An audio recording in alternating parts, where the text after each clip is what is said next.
અને આગળ વાત કરી તો ઈડી અમદાવાદ સહિત દેશભરમાં 50 બેંકની બ્રાન્ચમાં દરોડા પાડ્યા છે। અમદાવાદમાં Canara bank, Punjab national bank અને સિન્ડિકેટ બેંકની બ્રાન્ચમાં દરોડા પાડ્યા છે। હવાલા અને મની લોન્ડરિંગના અહેવાલને પગલે આ દરોડા પાડવામાં આવ્યા છે। નોટબંધી બાદ પાછલા બારણે મોટા માથાઓના નાણાંની અદલ-બદલ અને મની લોન્ડરિંગની આશંકાને પગલે આ દરોડાની કાર્યવાહી હાથ ધરાઈ છે। જોકે અધિકારીઓનું કહેવું છે કે તેમના દરોડાથી રોજિંદા વ્યવહાર પર કોઈ અસર નથી થઈ। ઈડી એવા ખાતા પર પણ નજર રાખી રહી છે જ્યાં એકવારમાં ઘણી મોટી રકમ જમા કરવામાં આવી હોય। નોટબંધી બાદ કાળાના ધોળા કરવાના ચક્કરમાં અનેક લોકો ઝડપાયા છે, ત્યારે ઈડી આવા લોકોને મદદ કરનારા અને હવાલા તથા મની લોન્ડરિંગમાં સામેલ બેંક અધિકારીઓ અથવા તો કર્મચારીઓ ફરતે પણ ગાડીઓ કસવાનું શરૂ કર્યું છે।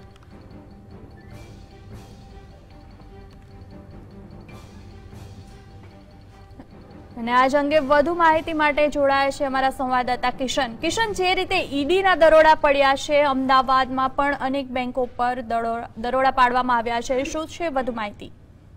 જી સીમા, આપણને જણાવી દો કે જે પ્રમાણે દેશમાં નોટબંધીનો કાયદો આવ્યો અને ત્યારબાદ જે બેંકોની અંદર જૂની નોટો છે તેની સામે નવી ચલણી નોટો આપવાની જે પ્રક્રિયા હતી તે દરમિયાન ઘણા બધા બેંકના જે અધિકારીઓ છે તેમના દ્વારા ભ્રષ્ટાચાર આચરવામાં આવ્યો છે, જેને લઈ અને દેશની 50 બેંકોમાં આજે ઈડીએ તપાસ હાથ ધરી છે। જેમાં અમદાવાદની વાત કરવામાં આવે તો જે પંજાબ નેશનલ બેંક છે, સિન્ડિકેટ બેંક છે તેમજ જે અન્ય બેંકો છે તેની અંદર ઈડીએ તપાસ કરી છે।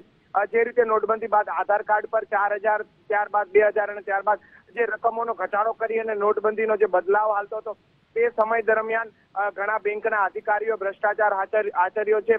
મોટા નેતાઓ તેમજ જે મોટા ઉદ્યોગપતિઓ છે તેમના મોટા પ્રમાણમાં નાણાં બદલાવવામાં આવ્યા છે, જમા થયા છે, જેને લઈ અને સમગ્ર પ્રક્રિયા પર ઈડી આજે સકંજો કસ્યો છે। આવી તમામ બેંકોની અંદર ઈડી આજે તપાસ કરી છે। તમામ જે નોટબંધી બાદ જે બીજો દિવસ હતો ત્યારબાદ જે આવકના જે ક્લોઝિંગ આંકડા હતા તેની તપાસ કરી છે ને એ આંકડામાં જ્યારે નોટબંધી બાદ એક જ દિવસમાં કરોડો રૂપિયાનો જે ફેરફાર થયો છે અને એક જ દિવસમાં કરોડો રૂપિયા જમા છે તેના પર ઈડીએ સકંજો કસ્યો છે। અને હાલ જે પંજાબ અને જે સિન્ડિકેટ બેંક છે તેમાં તપાસ ચાલી રહી છે અને તપાસને બાદ જ ઈડી પોતાનું સ્ટેટમેન્ટ જાહેર કરશે અને ખબર પડશે કે કઈ બેંકોમાં કેટલી ગેરરીતિ આચરવામાં આવી છે અને બેંકના કયા અધિકારીઓ અને કર્મચારીઓએ આની અંદર આ ગેરરીતિમાં પોતે જી આભાર કિશન સમગ્ર જાણકારી માટે।